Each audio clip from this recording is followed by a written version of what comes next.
Hello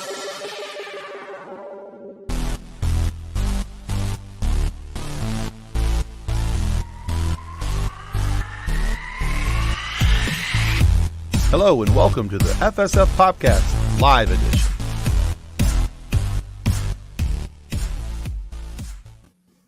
Hello and welcome to the FSF PopCast Live Edition, apparently, according to John Wass, the late live edition. Your clock is fast. Or something. And Not our fault. Somebody's... What? I've got background sound somewhere. Not me. What kind of background sound? I might have birds. Like I'm hearing myself type of background sound. So that's always kind of fun. And how's it going? I can't tell where this is coming from, so this is fantastic. We're a very unprofessional show, and I hope you guys are enjoying the madness. Here, so. You have the YouTube open on your computer again? No. You do! I may have completely... Oh, God. All right, so, yay Welcome me. to the Funny Science Fiction Senior Citizen Edition, where we remind him how to use technology. Well, I had a different lead-in, but we're going to go with that one because apparently I suck tonight. So, welcome to the chaos. Our guest in the background is just like, why the hell did I say yes to this? Oh, my God. I promise we get better. What's up, Devin? Love you, buddy. Thanks for sticking around to the madness here. And congrats, by the way, for Devin McVitie and his wife. They had a baby recently, so congrats to them. Babies. Yeah. All right. So let's try and get this thing back on the proper road here. You didn't even welcome everyone. You just kind of... did welcome everyone, but then I stopped and I was going to use a different lead-in, but then Kathleen had one that was better and called it the old folks home because old man Tim here couldn't figure out where his technology was. So, and now we all know Nick's role in this thing. He doesn't listen to anything that happens and we have to re-explain it to him. And before we get into Nick's show, like, shut up. Let's say our thanks to our show partners, Level Up Sabers. If you can remember where the button is, Tim. I got it. Roll the nerd footage.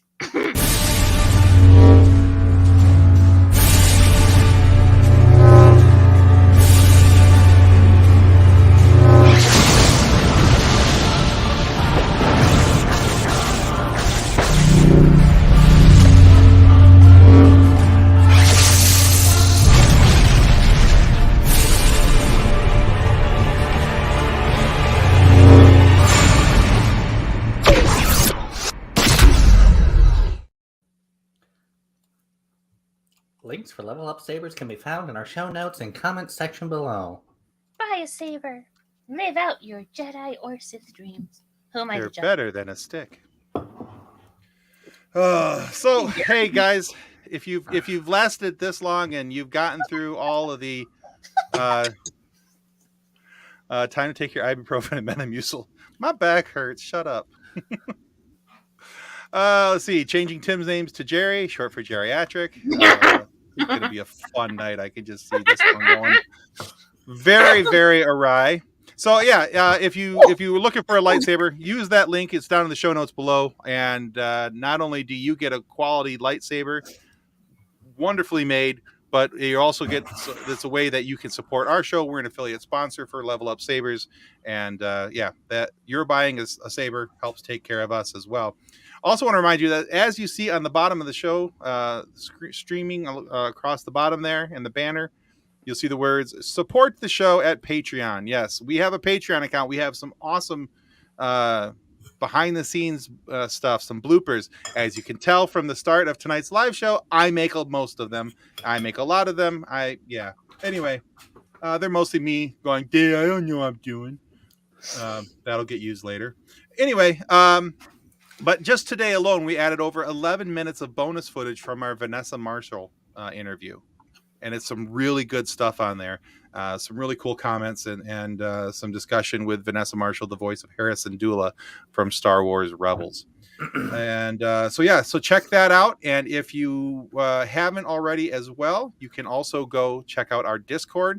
Both links for the Discord and the Patreon are listed in the show notes below.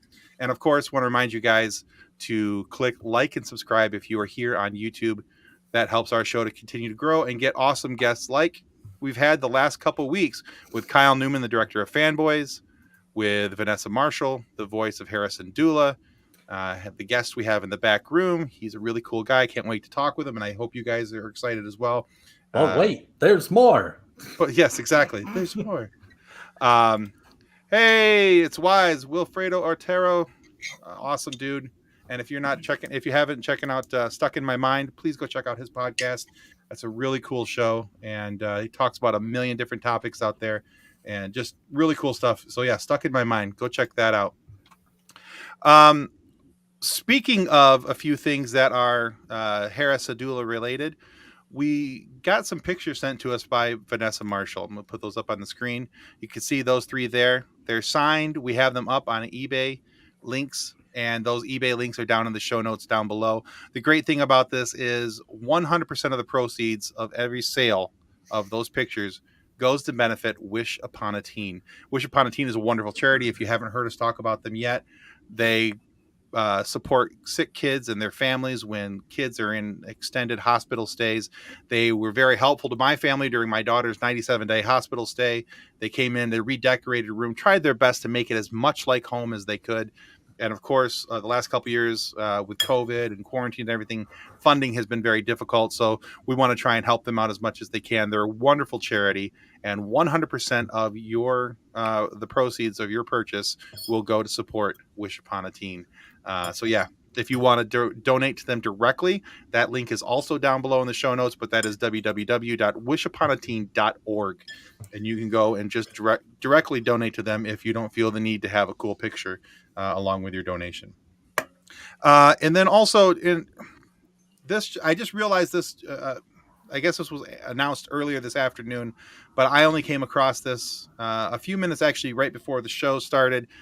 Now, we're all excited about Ahsoka coming up this fall, and the previews and everything have looked just amazing.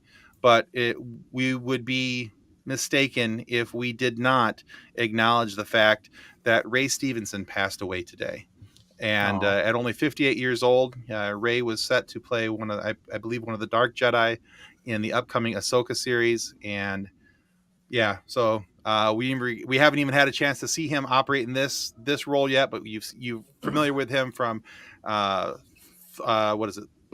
Warzone. He was in Thor. He was in a whole bunch of other things. Ray Stevenson has been out there for quite a while, an amazing actor and a tremendous loss to the acting community.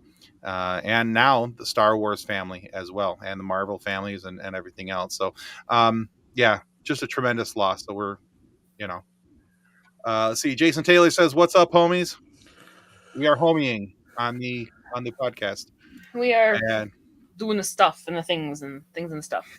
What up, bros? And Kathleen, who am I kidding?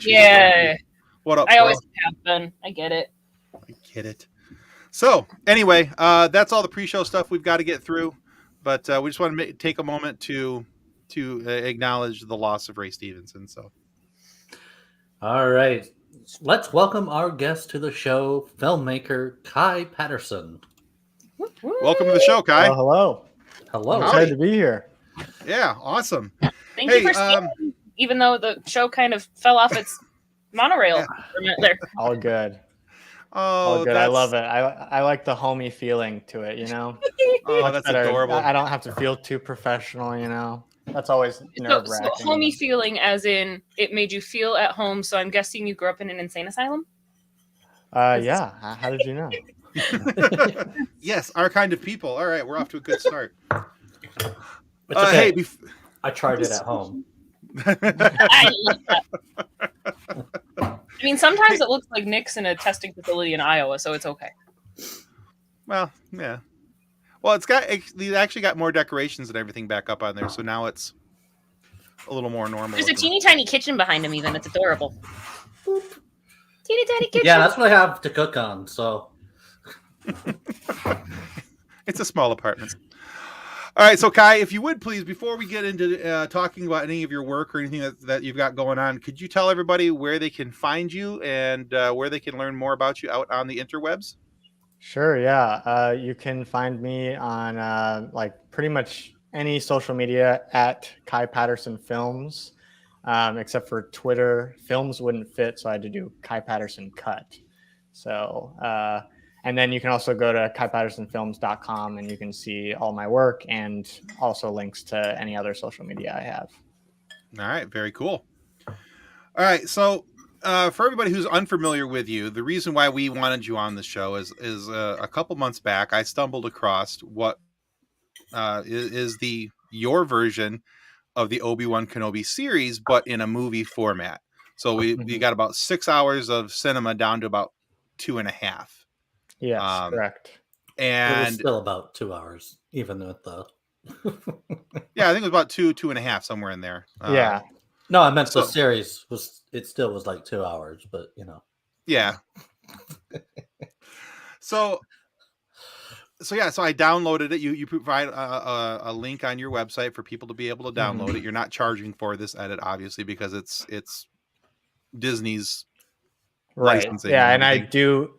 I do request that everybody that downloads it has a Disney Plus subscription, because in having that, you'd be able to see the show, and all of my footage, other than a few visual effect shots that I added, is all from the show. So Right. yes. Yeah. So yeah, I sat down and I watched it, and then I watched it honestly probably about 4 or 5 times since the original download. Wow. Because I'm a huge Star Wars fan. Star Wars is kind of my jam. That's where I hang out. And so I was like, I'm gonna go back out and try and figure out what's going on and see what the differences are and everything else. But before we ask you any questions or anything, tell us what was the premise, or what made you say I need to edit this down. What was your thought process going into it? Yeah, I was just, I was like everybody else watching it weekly, like, as soon as it came out.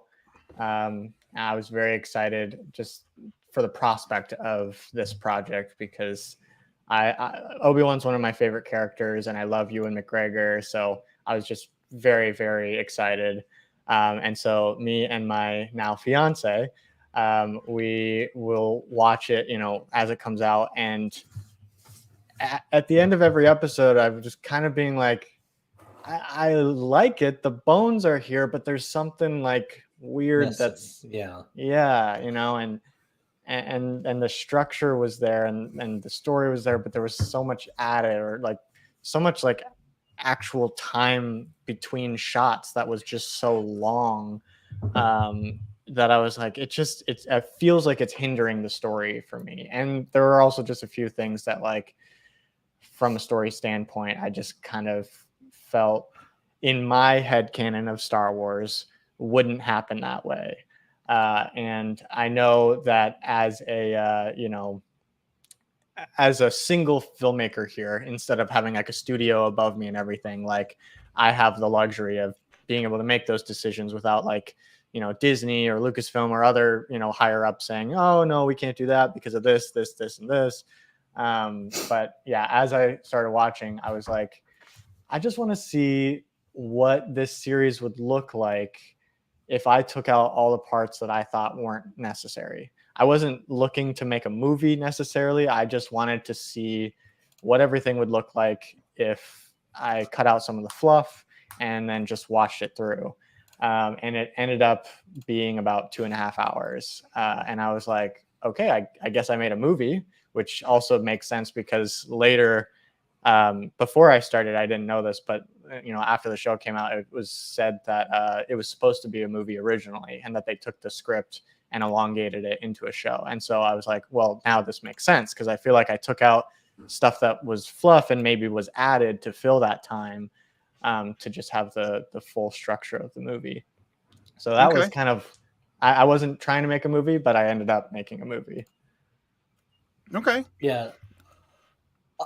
I know when I was watching through the series, I was like, okay, like I enjoyed it overall, and I did have an issue with how they like released the episodes, Because I'm like, okay, well, if you're gonna release them separately, at least have like when they released the first 2 episodes, I'm like, okay, that was great because that actually, pulled things together. But then there was other parts that I was like, that disconnect of that weekly episodic thing, and it just, I don't know, like it interrupted the pace, and I absolutely loved your edit. There was a lot of, I did like the things that you cut out, and I also like the things that you added, and it really felt powerful. Like, especially the fight between Obi-Wan and Vader, just felt so much more powerful, and like I think that was probably my favorite part. Yeah, I think specifically for that battle, and I don't know if I think we're going to be talking spoilers for my movie, right? Well, I mean, everyone's seen the show. At this point, if they haven't seen the show, then Gotcha. Okay. They know what happened, but I know the think basics. So a spoiler for my movie in general is that by the end, I've implied that Reva gets killed by the stab wound from Vader, and so taking out that whole Vader or Reva going to Tatooine after and like chasing Luke and all that, I feel like it allowed us to actually fully watch what we were all there for, which is Obi-Wan versus Vader, and that rematch from 10 years ago, from Mustafar. And that to me was like the emotional climax of the film. And then having Reva and Luke and Owen and Beru and stuff, and that, like, every time when I was watching the show and it would cut to them, I'd be like, just go back to Vader and Obi-Wan. That's what I want to see. Like, that's the emotion that I'm here for. And it just felt like it kept cutting into like the emotional experience I was having with the story. And I also felt that sometimes bad guys can be bad guys. They don't need to have that redemption. Like, if you think about the things that she did, she was also a terrible person too. Like, she didn't need to come back to the light side for her character to be important to the story. And I never understood how she survived. I guess it was hatred. Armor. I guess, but plot armor. And then I'm like, okay, so why did she go after Luke? Like, hatred. I don't know. It just hatred we of need Anakin. to fill That in was it. time. I didn't understand that originally either, and my only thought was that there was a hatred of Anakin, and so that she was going to go strike out something that Anakin didn't even know existed at that time. Right. So it was kind of a pointless thing. So I was actually okay with the fact that Reva's didn't survive in your movie up until that point, and I actually kind of, well, yeah, he's not wrong. That wound has only killed Qui-Gon. Right. But so, but I did notice though, and I thought this was kind of entertaining. So I was going back through and I went back to Disney Plus today and I was watching the original series because I was like, because I'd watched the movie this morning and I was watching the series this afternoon. So just as a mental note to compare the two. And we were talking about it pre-show before you came on. I'm like, I don't think he liked episodes 1 and 2 at all because there is so much cut out of those two. There's like, yep, there's Obi-Wan, there's the Inquisitors, and let's move on to episode 3. And so I really liked how you did you change up the conversation with the Jawa? I didn't actually change the Jawa conversation. I think the biggest thing that I changed in that beginning sequence was the sequence of events that happen on Tatooine, being when Nari was killed, and how. Yeah, and I thought that made a lot more sense in how you rearranged that. I also liked the scroll ahead of time because that gave people who'd never watched Rebels or Clone Wars to know what Inquisitors are. Mm-hmm. So Yeah. Yep. yeah. Yeah, I originally, so when I first released my Obi-Wan edit, it's the one that you guys watched is the 2.1 edition, and the very first version of mine, I did not have an opening crawl to explain things, because at first I was of the opinion that like, oh, this would be kind of a one-off film like Rogue One. Mhm. But as I kept, as I got feedback from the community and stuff, I really started to think, well, but this is just so close to the main saga, with it really revolving around Obi-Wan and Anakin, that really this feels more like an episode 3.5. Right. And so I was like, for my own viewing experience, like if I'm watching 1, 2, 3, the whole saga, Mhm. I wanted to make it feel like this fit in perfectly. If you're going to watch, the prequel trilogy and then my edit and then the original trilogy, I wanted it to fit seamlessly. Yeah. And so then I went back and I was like, okay, actually I do want to make an opening crawl. And then I found that same, thing you were talking about. I was like, oh, this is a great opportunity to explain Inquisitors, because if you haven't seen anything else and you're going straight from episode 3 into my edit, Mhm. then you'd be like, wait, I don't get it. There are and Inquisitors are kind of explained in the saloon when he first gets there, but to me that was like so clunky of like a monologue, so I wanted to cut that. So I was like, okay, and then you can experience the exposition you need to experience in text form like Star Wars usually does, and then we can leave the dialogue as the actual driver of the story instead of like stopping it up with exposition. And go ahead. Referring to it as 3.5 made me laugh because it kind of made me think of the Lion King 1.5 with Timon and Pumbaa's version of it. I'm like, that's a great way of thinking about it, though. It is 3.5. It is the continuation of Obi-Wan and Anakin's story before we get into the completion of Anakin's story. Like, I like that a lot. Yeah, I agree. I think that having that opening crawl, having the explanation there, I agree that the Grand Inquisitor's dialogue and speech there was, a little cumbersome. It was a little unnecessary, and I think that they were trying to accomplish what you accomplished with the opening crawl. I think that they were just trying to set the scene and explain, in case somebody hadn't watched, and that was who we are, that whole thing. And so I thought that was kind of interesting, and I liked one of the things that I liked, and one of the things the only thing I let me rephrase this because I'm just stumbling all over myself tonight. This is why we don't do interviews live. But one of the things that I kind of hope that you would have left in, because and everybody's a critic, and I get, so we're just going to start with that. Is it's definitely not the chase scenes, because I was really glad you got rid of those. As much as I love the actress who plays Leia, and I think she's perfect for that role, the chase scenes were maddening. So I was like, oh, good, he got rid of those. And so that was one of the things I was really excited that you got rid of. But then on the other side, one of the things that I kind of wish that you would have kept, even though it was kind of, I don't know, I think, and I do understand, I think, why you probably took it out, was the rooftop chase scenes where he showed Leia that he was a Jedi.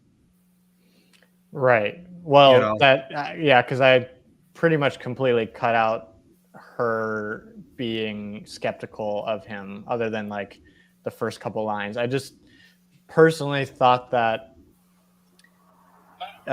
it made to me, it made Leia agonizing. Like I was like, oh my gosh, like Obi-Wan's here to save her, and in typical Leia fashion, like, it does make sense why they chose to have her be super skeptical.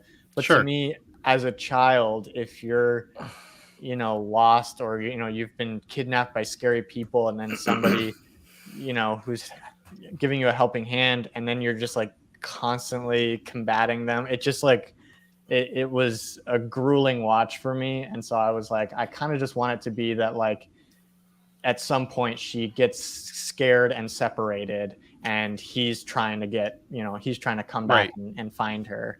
Right. But no, I understand why people liked those And moments too. she would know who what Jedis are. No problem. In theory. Yeah. I mean, we have to assume that Bail Organa has told her. Well, and I about- mean, it's and- also Leia, so even if he didn't, she would be where she's not supposed to be, listening to conversations she's not supposed to listen to. Well, this is Or- also true. also- Or reading all sorts of material and stuff that. I mean, we know who her parents are. She's not going to follow the rules. Right. Negatory. And if we're going off of our like sequel canon and original trilogy canon too, Leia is Force sensitive. Mm-hmm. So Right. I would argue that she could feel Obi-Wan's connection to the Force and wouldn't be so standoffish about if she trusted him or not. Right. Yeah, even if maybe she didn't exactly understand what the connection was, she would have more than likely felt a connection to him because through the Force. Like of safety, Yeah. Right. I mean, I will say that I am 100% pro little Leia because she's amazing. Oh, yeah. She's fantastic. That is, like Tim said, she's great for that role. And as a mom who's raising a tiny version of Leia, like I look at that with the yeah, that is 110% how my daughter would react to those situations. There is no way that she would be cooperative in any of these scenarios. But I do like the elimination of the chase scenes because they were just meh. they were grueling at best. I don't know what it is about Star Wars lately with the slow motion chase scenes. I honestly couldn't tell you. It's kind of their jam, I think. It's Yeah. And there were a couple other things too, like Tim had said about, or Tim and Nick were talking about the not feeling like you didn't like the first couple of episodes. We mentioned before the show too that there was so much world building that they were doing in these 2 episodes, and it's like we've had this world since 1977. We don't need you to keep world building. It's Tatooine. We know what Tatooine is. Like it's always Tatooine. So. And it's sand. Yeah. It's always sand, and it's just gonna be sand. It's like John's got a point. At least these kidnappers didn't remind me of KitchenAid appliances. So so here's a question for you, Kai. Was there something that you cut out that you were on the fence about leaving in that you thought should have or could have maybe stayed into your film? But I don't know if you had like I want to keep this at a certain time limit. I don't want to go above this length of time, and so something was on the fence that got got 86. Yeah, there were a couple things on my first version of the edit. I took out Leia interacting with her cousin, and I basically just I kind of truncated it so that Leia gets caught in the tree. And she's late, and her mom's upset about her being late. And so then we cut to an Obi-Wan scene. And then when we go back, she's having to apologize to her mother about being late for the thing. And so I just kind of cut that whole thing. And then a lot of people were like, I really like that. I really like her interaction with her cousin, and I really like how spunky she is, and it really shows her character. And I went back and I looked at that scene, and the problems that I had with it were more like just the goofy dialogue. And so I did my best to go through that scene and just like get the basics of that conversation and show her more as like a awesome like little kid who has fiery comebacks, And then that's one scene that I like originally had taken out, but then I put back in. And then there basically I was really, really sad that I had to cut out anything involving Beru. I really wanted to keep more interactions of Beru, Luke, and Owen, but most of the interactions in the series that happen when Reva is trying to pursue them. And so I couldn't find really any good places to like have interactions between Owen and Beru. And that really made me sad because I loved seeing them come back for Star Wars, and I loved that it's the original actors from episode 3 and stuff. And so that was a bummer to me, having to cut that stuff, but I just couldn't figure out a way to use it without adding in elements that I, didn't want in the movie. Yeah. Sure. Yeah, I think the only way you get Baru in that movie is to have some part of Reba's landing on Tatooine, and since you were removing that whole thing at that makes complete sense to me. Yeah. So yeah, that there was the. Honestly, up until right now, I don't think I actually noticed that Baru wasn't in your cut. No, it really bums me out, honestly. I did feel like this definitely focused more on Obi-Wan and Anakin and their thing. So it made it. I felt very much more connected to Obi-Wan through this series. Yeah. It was definitely centered on this on the title character instead of I felt let's like add in 5 side characters and tell you all about them. Yeah. But that's kind of what Disney does with Star Wars. There's a lot of extra building and a lot of extra things that don't necessarily need to happen. It doesn't make it bad. It doesn't make it wrong. It also doesn't make it good. Necessarily correct. Yeah, it doesn't necessarily make it good either. That's kind of the thing. And so I do like the fact that you drew a line and said, okay, this is where I'm going to do it and how I'm going to move forward. And all the extra scenes with. Honestly, I was most disappointed that Flea was gone, just because I like Flea from the Red Hot Chili Peppers. But that's just a whole other topic. But it is what it is. I mean, he's in it as much as I could, put in there.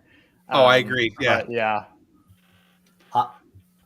A couple other points that I really loved is I loved how you kind of got rid of the squabbling between the Inquisitors and just kind of cleaned that up. Yeah, it really made Reva a much bigger force to deal with. Mm-hmm. What was the other thing? Oh, the scene where Darth Vader just says nothing as Obi-Wan disappears. It's like awkward silence. Mm-hmm. And I like that you painstakingly added that line in there. Yeah, I my goal for my version of the series was I wanted to make every character that I kept in put them in the best light that they could be. And I felt that they did Reva's character dirty by having the Inquisitors consistently talking down to her and, basically telling the audience that she isn't powerful and scary, Right. And so my goal was to make her a force to be reckoned with, and that, I had to remove a lot of their bickering to make it feel like she, really does have authority within the group. Even though there's still that tension between her and the Grand Inquisitor, she's still gunning for the second in command until she's gunning for the first in command. And I felt like they were in more competition with each other than like a little sibling, even though they yeah. It felt like instead of it being bickering, it felt like there was jealousy over her position. It felt like, and I do think that you, in fact, did make her a more formidable foe in your cut of the movie. So instead of just being a character, and I think that was a lot of the people's problem with Reva during the series, is that for somebody who was supposed to be, this bad guy, didn't really feel like that big of a bad guy. Right. Mm-hmm.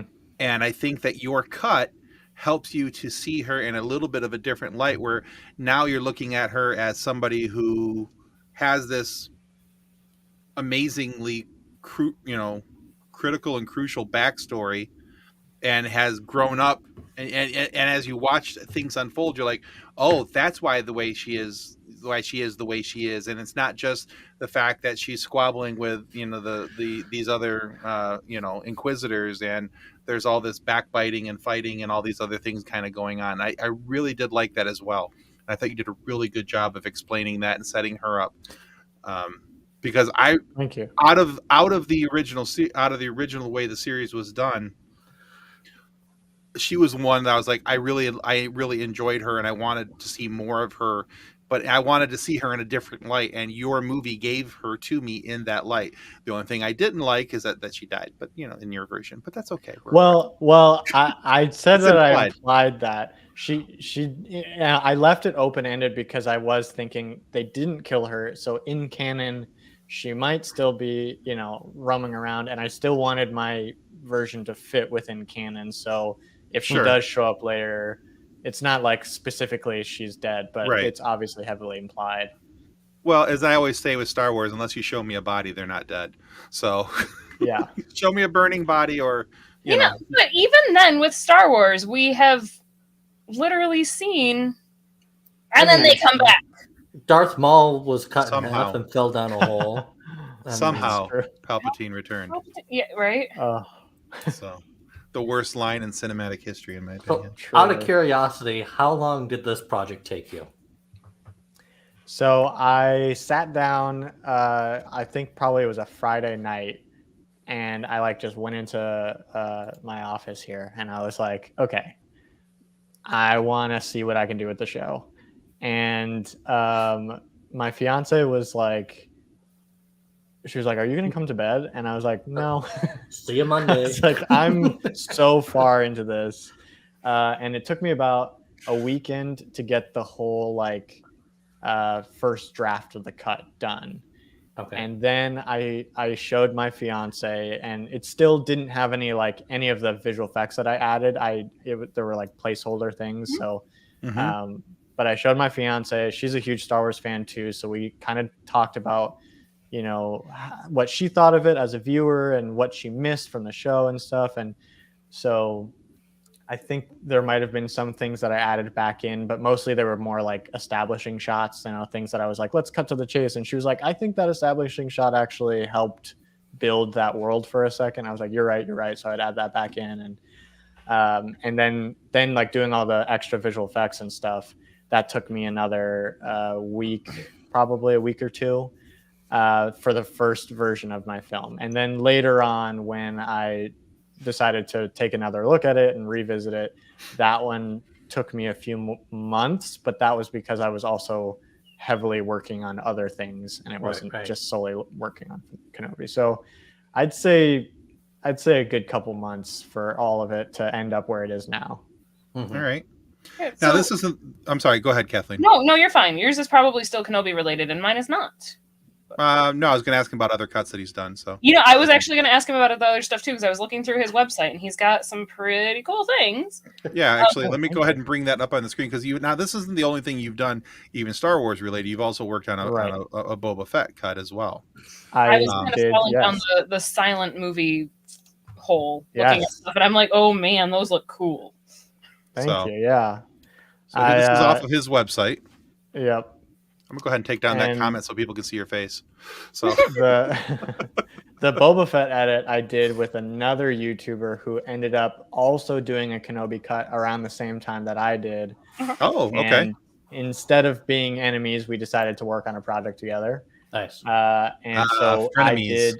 I did part 1 of Book of Boba Fett, which spanned from him falling into the Sarlacc pit all the way to gaining Jabba's throne. And then the other guy, Pentex, he took the story from that point to where Book of Boba Fett ends. So we wanted to make it a chronological order movie, but it's a two movie event.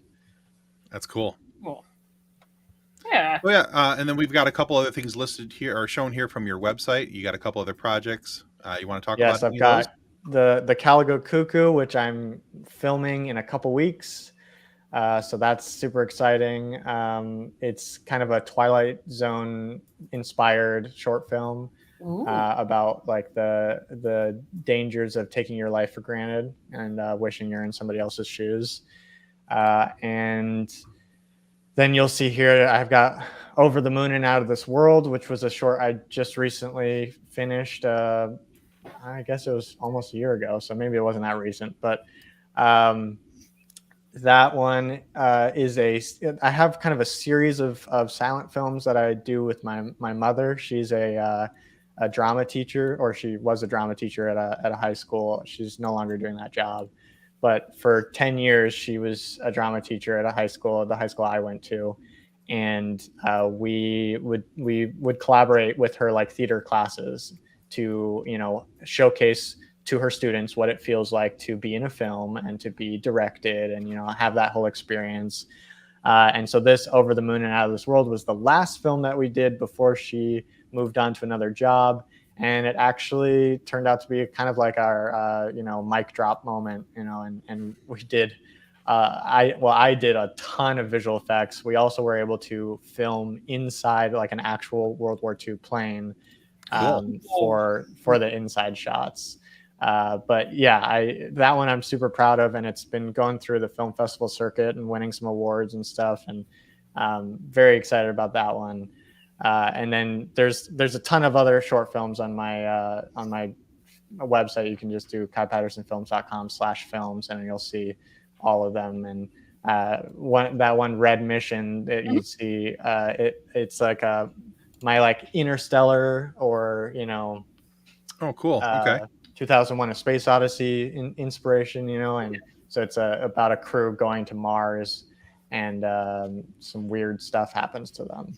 I was looking at the short films because it's like I said, I have a small child, and the idea of like a 15-minute movie is way easier for me to fit into my schedule than trying to watch a 2-hour movie. But you've got some pretty cool. I was looking at the horror movies, even like I'm like those look like. Oh yeah.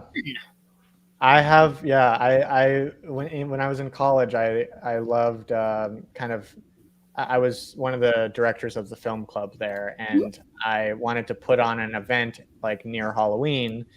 And so I tried to get some of the other filmmakers in our college to, also contribute, and we would all show, thriller or horror shorts that we had done. And so Caulfield Killer is one of those, and then Ready or Not. Also, both films that I'm very proud of. I was looking at Ready or Not. I'm like, that one might be what I watched tonight.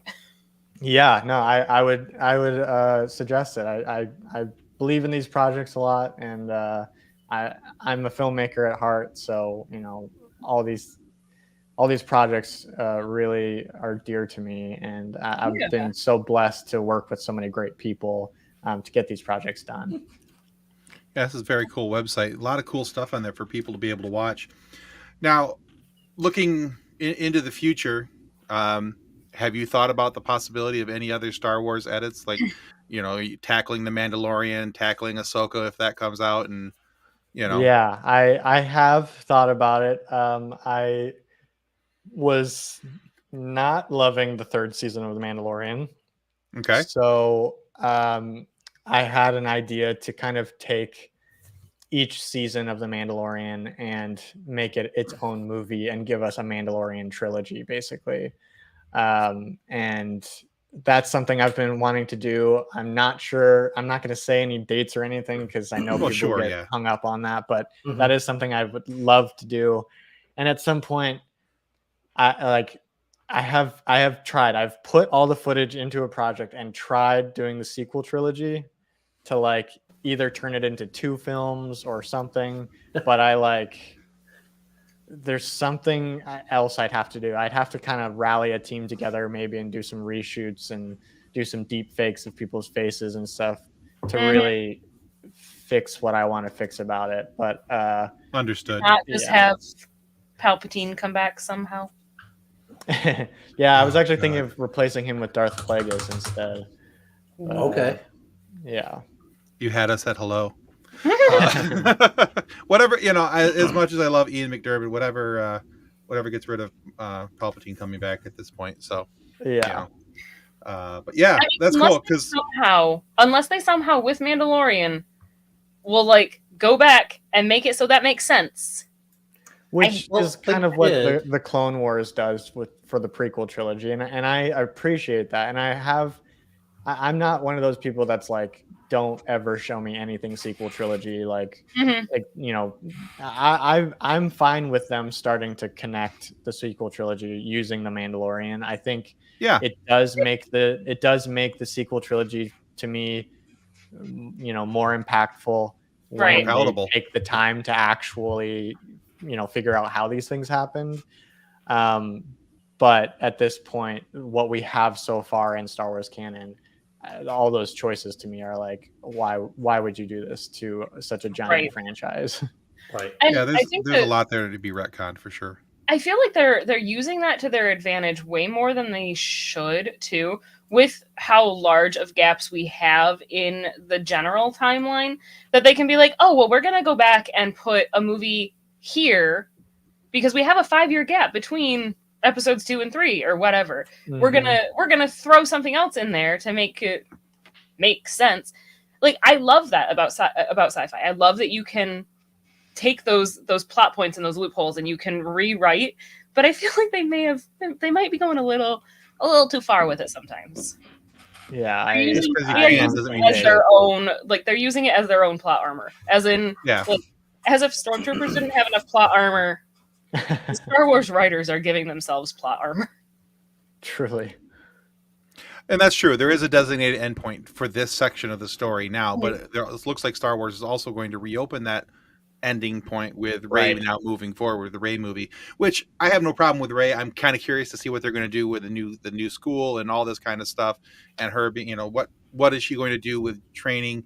Does this tie into Grogu somehow? I still think it could. You know, there's a lot of cool things. So, but yeah, I don't mind them retconning things as long as it's done the right way. If we're going to fix it right. Don't create more issues as you try to fix it. Don't just duct tape it. And exactly. Yeah. And I mean, there are things with the Rey movie, with going forward with Rey, that I'm like, oh, that'll be fun. That'll be exciting. As long as they don't take it as a, well, she's Rey Skywalker now, so we're going to go back to the Skywalker legacy and only do that. It's like, no, there's more outside of that. There's so much cool story outside of the Skywalker name that can be told, and I'm kind of hoping that's where we're headed. Skywalker because she's a Skywalker now. Like, please don't. And I do love the fact, Kai, that you talked about doing The Mandalorian as a possibly movie per season, because in our notes for our show notes for tonight, that's actually one of the things I wrote in there. The Mandalorian ? A movie per season. So the fact that you even said that, I was like, yes, maybe that would be really cool. Yeah. So there's Tim's win for the night. It almost makes up for my launch. I know that one would definitely take me some time. Just going through, like, having done my Boba Fett edit, I did splice a lot of Mandalorian into the Boba Fett edit so that when you're watching it, it makes more sense why Mandalorian is so prevalent in Boba Fett. And so I have like obviously played with some of the Mandalorian footage, and I'm like, there's definitely a movie there. It's just like Obi-Wan was begging to be a movie. Right. Boba Fett, I had to cram into a movie a little bit, and I would imagine Mandalorian would feel a little off from being a movie. So it would definitely take some work, especially with pacing, because the Mandalorian does feel very much, at least the first couple seasons, feels very much like episodic television, where you have a mission and then you have some time, and then you have another mission, you have some time. And in Obi-Wan, obviously, it was just like one thing after another. It was all a series of events that happen in succession. So that's the challenge, and I'm excited. You know, I would love to take on that challenge. I also, as much as I love Star Wars, do have a lot of original projects that I want to pursue as well. And so, you know, having the trade-off here, but it's crazy that I've made my mark on Star Wars in general, because I never ever thought in a million years that like I would have some pinpoint mark in history for Star Wars. But I mean, too, on top of all of the Star Wars content that you could make, and the fact that you said that you've got all of this original content, you also mentioned that when you started the project, and then you said you're now fiance, so you have a wedding to plan on top of all of Exactly, that's true. Yes. There's actual life involved. We just got engaged a few weeks ago. Yep, a few weeks ago. And actually, it's funny. the Obi-Wan movie did play a part in it because I took her to a family friend's home theater, but I under the guise of we were going to do a couples photo shoot because we never do those. And then we were like, oh, well, let's check out the home theater while we're waiting for the photographer.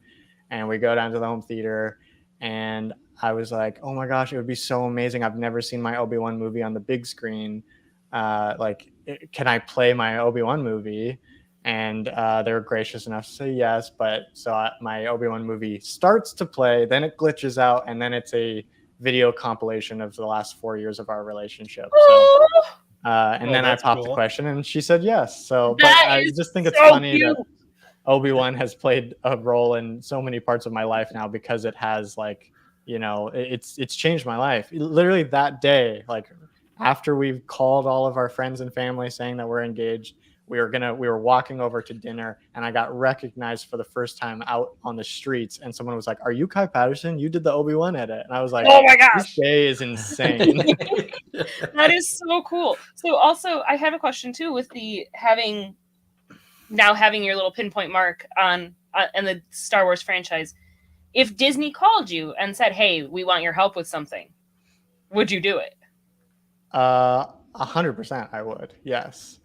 I don't think that will ever happen because I think that would be Disney admitting that a fan, did something better than they could.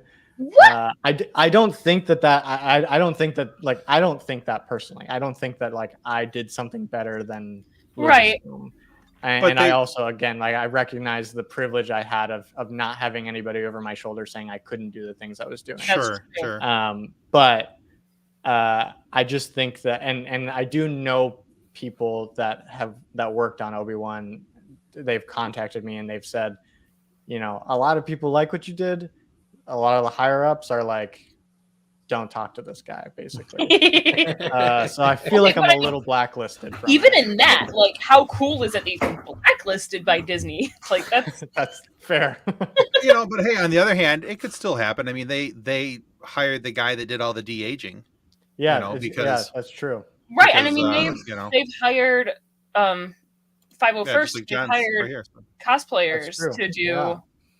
So I if that was the case, if Disney all of a sudden was like, okay, we would like to give you some Star Wars project to either write or direct or whatever, to me, it would be the Old Republic. Oh, that's the era I want to explore in movies. That'd be so cool. Yeah. So that's what I would immediately jump on if I had the opportunity.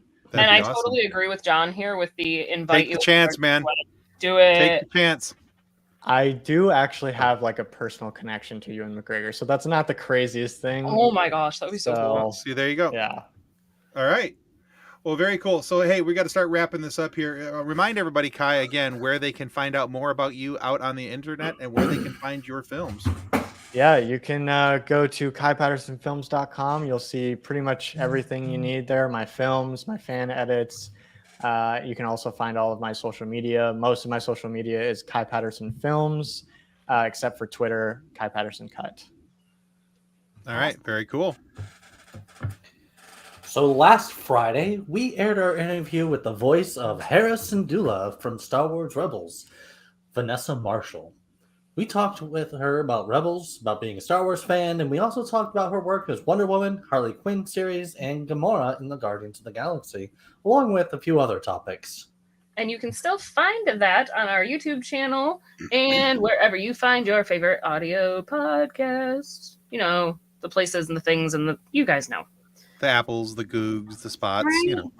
I also just found a giant knot in my hair, and I'm sorry, I'm super distracted. Anyway, but remember that your subscription... It really hurts. Anyway, remember that your subscription to our YouTube channel is a major help, so please do not forget to click like and subscribe. We are so close to making Tim and Nick do a stupid dance. Anyway. Yeah, just a couple hundred subs away from it's me not having... stupid. No, it's going to be a fantastic dance. It's going to be awesomely bad. It's going to be awesomely bad. Yeah, anyway. Wait, no. I'm pretty sure, Tim, it'll be super duper. Super You're duper. So, Kai, in case you're wondering, what we're talking about is when we hit 1,000 subs on YouTube, Nick and I are going to recreate the putting on the Ritz dance from Young Frankenstein movie, Oh, but with with like- lightsabers, I'm excited. lightsabers instead of canes. So, and I get to play Frankenstein's monster because I don't want to have to sing. That's going to be Nick's job. It couldn't Anyway. have anything to do with the fact that you're also like 6'6". I'm 6'3", big difference. That's a Big light. difference. You're taller than me, so This is true. All right, guys. I was using man measurements. Fair. I want to argue that, but I Family-friendly can't. Show. Yeah, I want to argue that, but I can't. All right. So coming up this Friday, though, we have the awesome Ellen Dubin joining us. Ellen is the voice of Captain Phasma from Star Wars Resistance and Lego Star Wars, and and other parts of the video game franchises for Star Wars. But Ellen is also the voice of the Ben Gesserit from the 2021's Dune. She's the voice of the AI in the movie Megan, and so much more. This is an interview you don't want to miss. Nick and I had such a great time with Ellen. Honestly, she is a ton of fun. She's got some great stories. She's got some really cool things to share with the audience. And if you're ever considered possibly getting into acting and or voice work, she's got some really cool hints and tips for you, and a cool story about how she came up into the business and got started. So, but you don't have to wait until Friday to hear that or watch it if you want to. If you're not already supporting us, like it says right down there at the bottom of the screen on our Patreon, you could be watching that on Wednesday on our Patreon channels for as little as $3 a month. You could be watching with early access. But there's a whole lot of cool things you get with the $3. There's a whole lot of cool things you'll get more with the bonus content and such at the $10 level. And reminder, we have 11 minutes, over 11, almost 12 minutes of bonus footage added for Vanessa Marshall's interview today. And that's only available on the Patreons. So yeah, some really cool things coming up on the show. This whole month we've done nothing but Star Wars in both our live show and our weekly interviews. This is Star Wars month, and so we try to hit it pretty hard. So we've had some really cool stuff for you guys this month to pay attention to, and we've got some cool stuff with coming up next month with Star Trek because of the launch of Star Trek Strange New Worlds Season 2 starts next month, June 15th.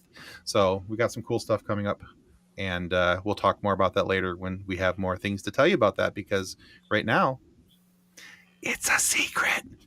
I don't even know what it is. I was going to say, it's such a secret, we don't even know. I know, and that's the way I'm trying to keep it. Okay, so I mean, you could have anyway, told Nick and he would have forgotten it, but I actually did already tell Nick. That's the point. So, Kai, thank you so much for coming on the show and putting up with all of our madness and Thank you for having me. insanity. Yeah, this has been a lot of fun, but we've enjoyed having you on. To everybody, make sure that you go check out Kai's work. He's got a ton of cool stuff out there, not just his Star Wars stuff, but he's got some stuff on there that I'm going to be checking out. Like Kathleen said, there's a couple of those short films that are really worth your watch. And yeah, just some really, really cool stuff out there. So please go check that out. Links to his information will be down in the show notes down below. Before this too long here, we'll make sure that we add in the website kaipattersonfilms.com, and for people to be able to go and find you there. And I think I already have a Twitter link in there for you, but yeah, we'll make sure that your website link gets added as well, so people know where to go to find you. And yeah, give this guy some support. He's doing some really cool stuff out there. We talk about the stuff, he's doing the stuff. So all right, again, Kai, thank you so much. And for everybody watching, goodbye. Ciao. Thanks, guys. On behalf of the rest of the hosts of the FSF PopCast, we want to thank you for listening to this episode. If you'd like to be a guest on a future episode, please contact us by means of Twitter or Instagram using the handle @FSF PopCast, or go to www.fsfpopcast.com and click on the contact link. Thanks again, and hope